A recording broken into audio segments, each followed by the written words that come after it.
Well, welcome to Backstage with Geoffrey Morrissey. Today we are not backstage, we're in the studio with Pronoun. Thank you so much for being here. Totally. Wonderful. And could you just introduce yourselves for our listeners? Well, Pronoun's just me, actually, so Okay. I'll That's just do you. most of it. But yeah, I'm Alyse Vellturo, and I'm also known as Pronoun.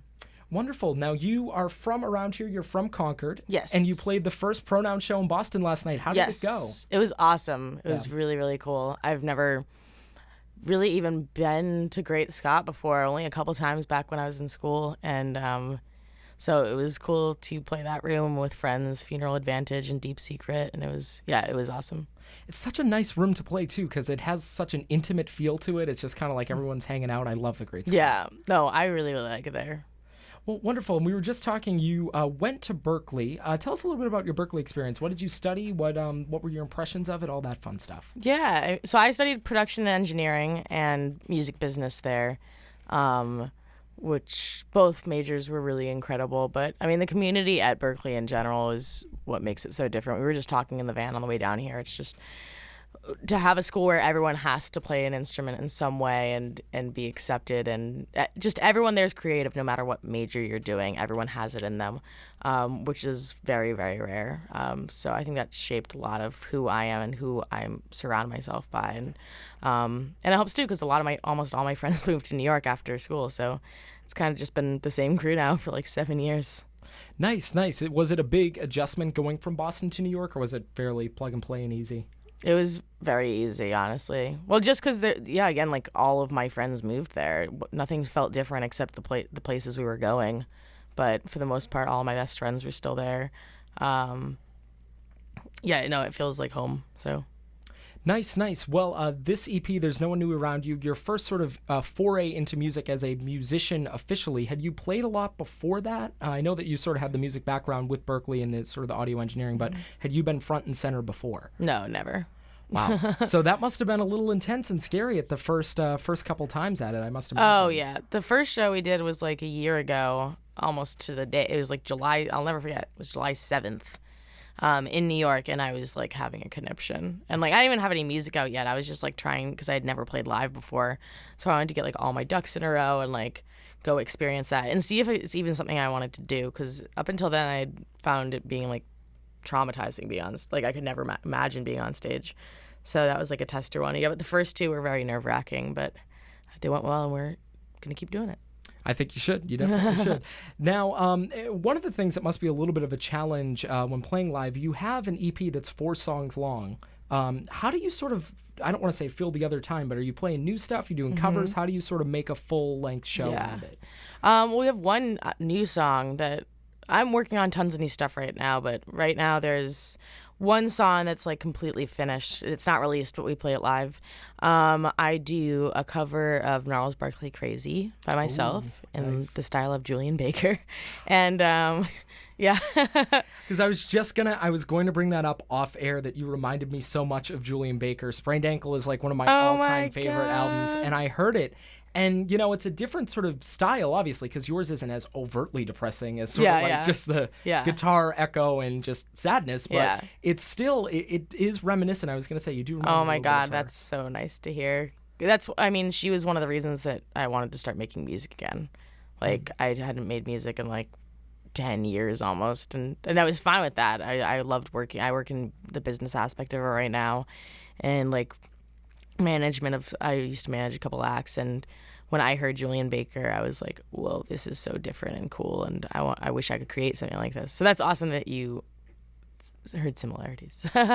Yeah, no, I'll never forget. I saw her once at the Sinclair, which was funny because the entire crowd was singing along, but it's not really sing-along music for the most part, especially live. And then there was another time at Newport Folk where I just remember the entire crowd standing up and she couldn't finish Rejoice. She was just crying by the end of it. Oh, my it was God. so powerful. So, yes, a high compliment indeed. I've seen her like 1 million times now. I saw her like 3 times at South by last year. We played a festival together actually in Savannah, which I was like, she was like the headliner and I was like at the very bottom, but and just so many times in New York, and I don't know, I can't stop. She's awesome. So have you had the chance to meet? I mean, yeah, I've talked to her a couple times, but it's just like she's like, who are you? She's just really shy. Yeah. So no, I met her after like one of her first shows in New York. It was at like Mercury Lounge opening for someone, and we talked for a little bit, and then at Savannah Stopover, I went back and said like, you were awesome. But again, she didn't seem like she really wanted to hang out, which is cool. I don't want to hang out with people either, so. Exactly. No. So did you just sort of put the business end of your career on hold while you were doing this? Are you still sort of active in that, or are you full-time with this, the Pronoun stuff? No, yeah. I have a 9-to-5 day job at a music distribution company. So I manage indie labels. So, yeah. I mean, I'm taking the days off this week, but I'm usually there. Wow. That has to be like a lot on your plate, though. It must be tough to find time to either play the shows or make the music, or especially when you're working full-time. It's working for the most part. I feel like when it stops working, I'll know. But for right now, it's okay because I work during the day and I'll make music at night. And, yeah, it hasn't been too much yet. But hopefully, or maybe not, I don't know. It will be someday, so we'll see, yeah. No, exactly. And then so this EP, it was actually recorded in your bedroom. Yes. What effect do you think that ends up having on the record as a whole, or on the EP as a whole? I think tons, because I think if something's genuine, like genuinely me just like sad in my bedroom, like it will come across. And it was really important for me to keep it that way. I never really thought about going into a studio and re-recording things. The way I record and produce everything myself, and I just have my own flow of like how I work the best, and I just want to keep doing that. And I think that I can't describe how. I just think it comes across in the record somehow that, yeah, it's more intimate. Exactly, and personal and, yeah. and all that. Do you think that's what you'll do for the album as well, sort of in your bedroom, you alone producing? I think so. I'm still finishing up stuff on it. So at the end of the day, it's going to be like, what's going to make it sound the way I want it to sound. This EP, I want it to sound like it was in a bedroom and like a warm, bedroomy, like, yeah, relatable, intimate, personal thing. But as the music develops and as I'm writing new stuff, like that might not be what I want it to sound like going like on the new stuff. So, but as of right now, yeah, I've just been recording them all in my bedroom still and working on those. I like it's sort of another word that comes to mind is sort of the organic feel. I just get the sense that like this EP, I don't want to say just sort of happened, but in a way it just kind of sort of happened. Yeah. It sounds really awesome that way. Yeah. Which is great. So I know that this is a breakup EP, if that makes sense, and that you sort of related the experience to typing an email and never sending it. Yes. There is a chance that the subject has heard the songs. Do you think that the subject has heard the songs? Probably. Yeah. No check-in about it or anything like that? Nothing to write home about. Nothing to write home about. Yeah, exactly. Another email that was typed and never sent. Yeah. So, as I said, you have the EP. You're getting ready for a debut at some point down the road. Is there a debut album that you would like to emulate? Sort of like one of those records that the first time you heard it by someone, you went, wow. What record would that be for you? I don't know. There's so many different kinds of records and so many different ways they can make someone feel. I mean, I've always been like a huge fan of the 1975. By always, I mean like 4 or 5 years. I guess they haven't been like commercially huge for that long, but I love all the B-sides of that first record. Julian Baker, I mean, it's just something that doesn't make sense by itself. You like listen to the whole thing at once. Like, oops, sorry. Drop my sunglasses. I don't know really. I take it. I usually try to do my own thing and not think about other like things to not replicate, but like things that like I want to do. Like everything I did and like everything with the EP, I just ended up doing it. It wasn't like my end goal was to make a breakup EP or like I actually wasn't sure if it was going to be an EP. I was wanting to do a full length, and when I finished the Snowed In, I was like, this is it. Like this belongs together. I don't want to continue on.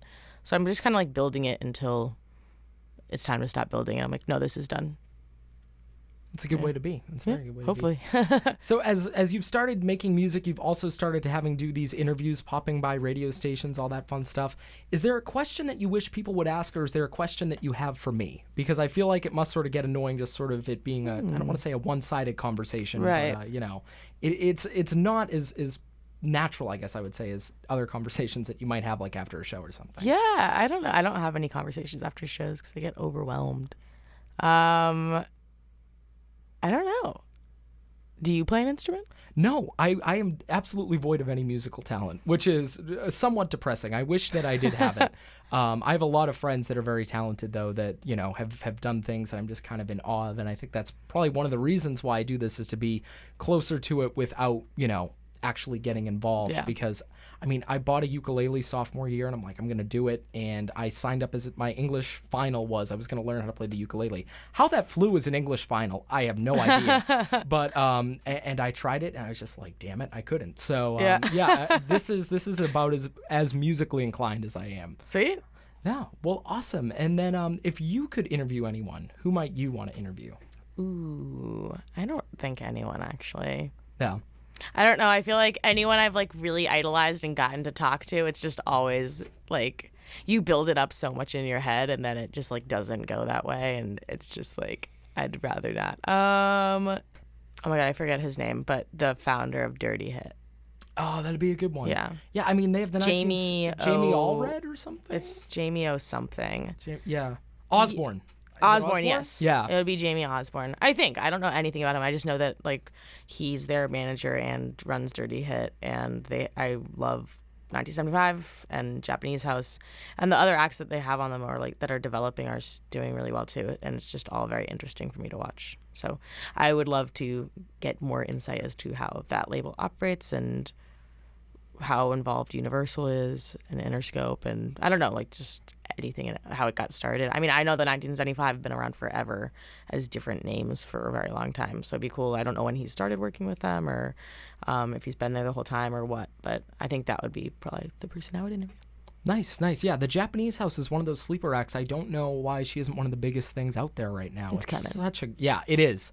That's just one of the things that you feel when you see them live or listen to the EPs. And they did that with the 1975. The 1975 put out 4 EPs over the course of what? Do you remember or no? Well, but they took them all down because the 4 EPs, there was the Chocolate EP, I believe, the Sex EP, the City EP, and it all had these huge singles on it, and then the rest were these more ambient, not so heavy hitter songs that all ended up being the B-sides of the first record. But I feel like that's what they're doing with the Japanese House. She's on her 4th EP, so I feel like full length's coming soon. It's coming. And it's gonna be a banger. I feel like it will take over. Yeah. Oh, yeah, and that 3 out of 3 single that she just released was awesome, too. Oh, I haven't heard that one. Oh, it's so good. My guitarist is dying right now. Yeah. Dave is dying one. I was going to say, we'll wrap this up so that way I can play a sample of this at the end, but this is the question I ask everyone. Who are you listening to? Who's sort of on your playlist right now? So many different people. I really should get to know them better because recently I've been loving songs a lot for the most part. And it's a lot of stuff that I'm finding on my Discover Weekly playlist or recommendations from friends. So it's not so much artists, it's certain tracks that stood out to me from anything else. But I guess the biggest thing I'm listening to right now is Charles Fana, who is on my record label that I just started. And he's on the road with us too. He's playing drums for me. But we have a bunch of stuff coming out for him. And a new guy, Cape Francis, who I'm also putting out. Nice. Well, a plug for those Discover Weekly playlists. You never know. You might be listening to it one week. You might find a great new band by the name of Pronoun. And then you might find yourself talking with them in a radio studio at some point, which is what happened to me today. That's amazing. Alyse, thank you so much for your time, and best of luck on the road. Thank you.